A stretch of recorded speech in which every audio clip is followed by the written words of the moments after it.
All eyes are on the iPhone 10, but right now you can only get the iPhone 8 and the 8 Plus. We're taking a look at some of the features in the 8 Plus, from portrait lighting to the True Tone display. Let's take a look.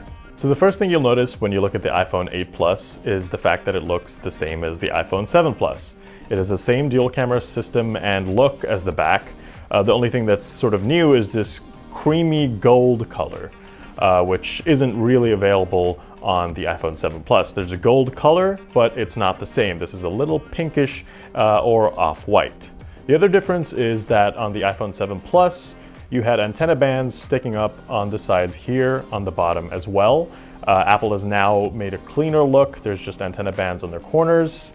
And another trademark thing that's gone is the designed by Apple in California sign that's usually here. That's actually no longer anywhere on the phone. The button placements and all are the same as any other iPhone. You have the speaker grill and the lightning port on the bottom, the power button on the right, along with the SIM tray. We have the mute switch up here with the volume rocker, and of course there is no headphone jack. Apple removed it last year in the iPhone 7 Plus, and it's officially gone in the iPhone 8. So as you can see, it looks like any other iPhone. There's nothing really that makes the front of this phone distinguishable to the iPhone 8 Plus. But what's unique about this display is the True Tone technology. It's the display technology that was first available in the iPad Pro.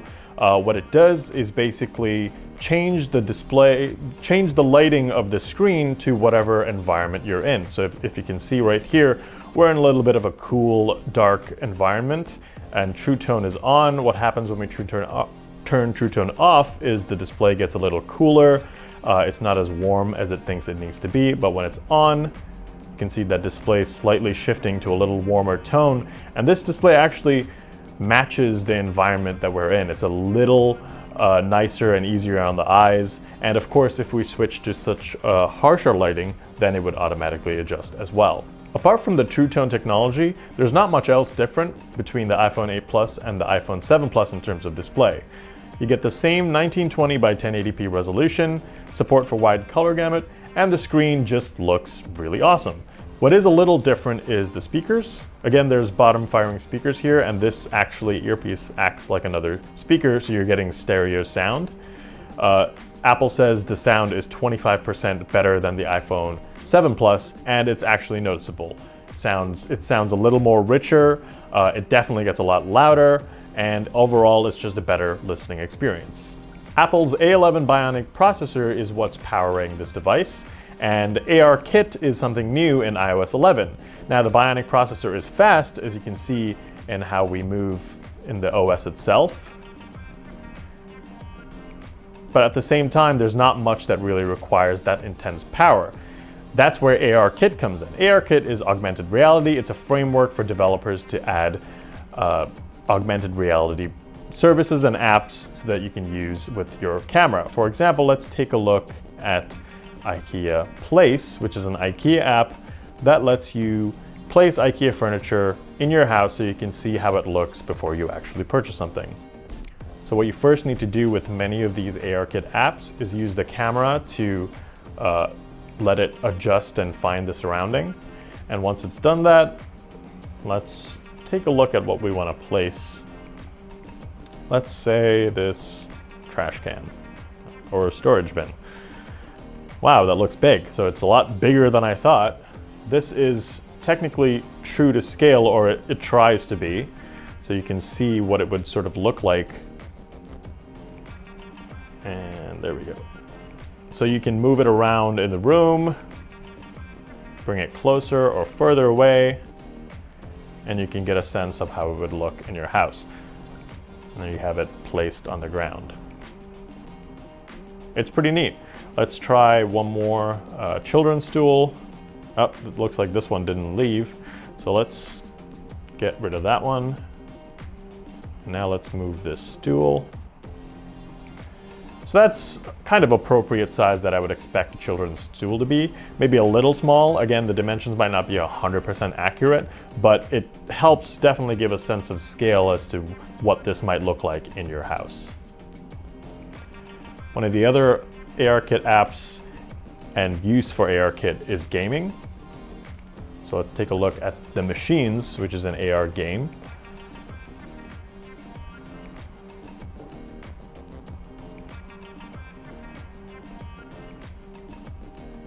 So most ARKit apps will tell you to slowly move the camera like this until a plane is found. And there we go. Tap on the plane to place your game board. Press the confirm button when you're happy with the game board placement. And soon we'll get this giant expensive game board, which is pretty neat. Again, you can see it's slightly moving around, so it's a little finicky, but that's not the fault of the processor or anything. It's mostly the depth sensing cameras. It says welcome to the Machines, so basically we're going through the game. It says highlight your own hero by using the target reticule. I believe that's my hero, so I'm going to highlight him, and you can now move him by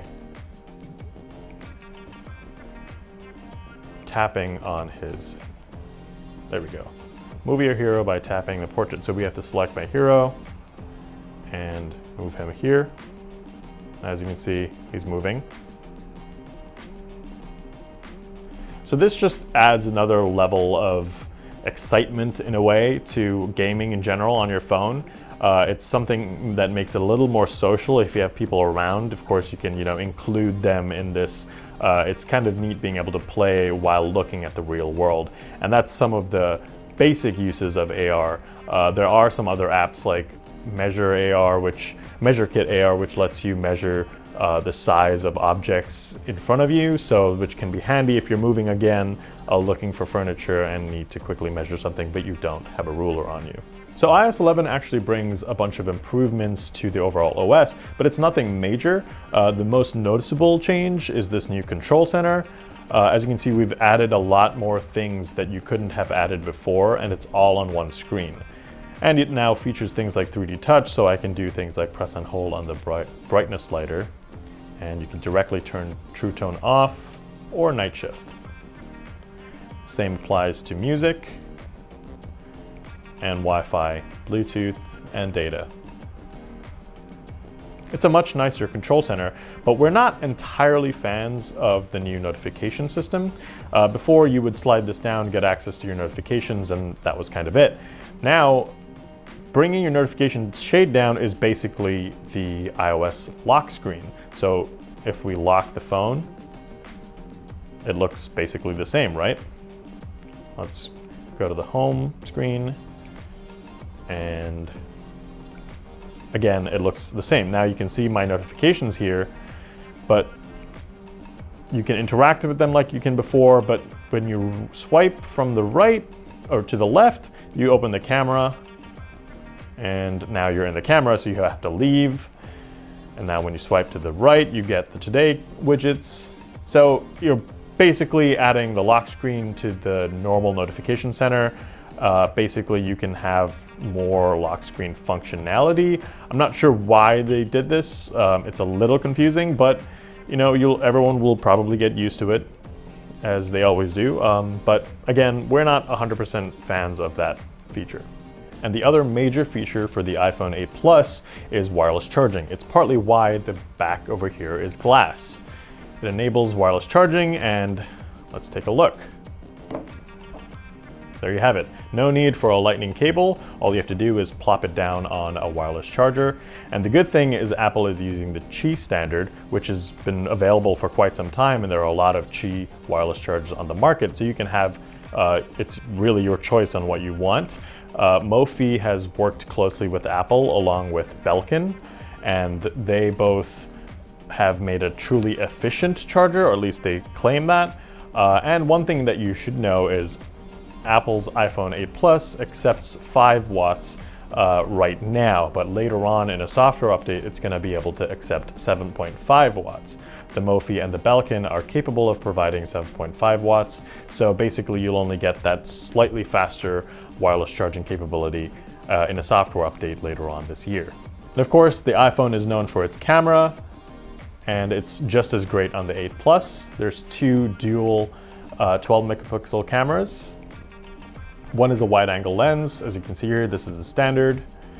Of course, there is the telephoto lens, which lets you do things like that, 2x optical zoom. So you're actually zooming in, but it's optical zoom, so you're not sacrificing image quality. And there's no shutter lag, so images are captured really fast.